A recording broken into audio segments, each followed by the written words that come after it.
किसी जंगल के किनारे एक छोटे से गांव में शना नामी एक नन्ही लड़की रहती थी। वो बहुत अनोखी थी क्योंकि उसे हर चीज में मटर चाहिए होते थे। इसका नाश्ता मटर, दोपहर का खाना मटर और रात का खाना भी मटर। इसकी अम्मी, अब्बू और दादी सब इसकी मटर की मोहब्बत पर हैरान होते थे। एक दिन जब वो खेत में खेल रही थी, उसे एक चमकता हुआ सब्ज मटर मिला। वो आम मटर से बड़ा और खूबसूरत था, जैसे कोई जादुई खजान हो।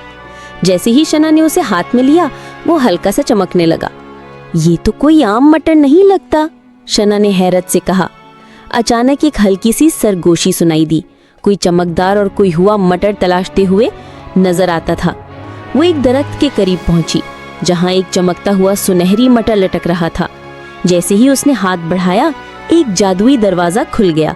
दरवाजे के पीछे एक नन्हा सा बूढ़ा बाबा बैठा था, जो मटर का जादूगर था।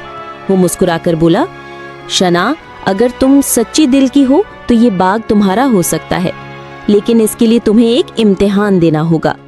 जादूगर ने कहा, ये 3 जादुई मटर रखे हैं, एक नीला, एक गुलाबी और एक सब्ज। अगर तुम सबसे कीमती मटर पहचान सको तो ये बाग तुम्हारा हो जाएगा।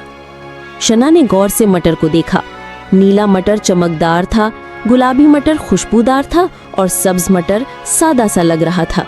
वो मुस्कुराई और बोली, हकीकी खूबसूरती चमक या खुशबू में नहीं बल्कि सादगी और सच्चाई में होती है, इसलिए मैं सब्ज मटर को चुनूंगी। जैसे ही उसने सब्ज मटर उठाया, बाग चमक उठा और दरख्तों से सुनहरी रोशनी निकलने लगी।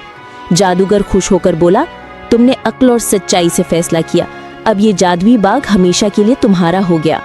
और यूं शना जादुई मटर की शहजादी बन गई। अब वो रोज अपने बाग में खेलती, जादुई मटर खाती और अपनी नेकी से दूसरों की मदद करती।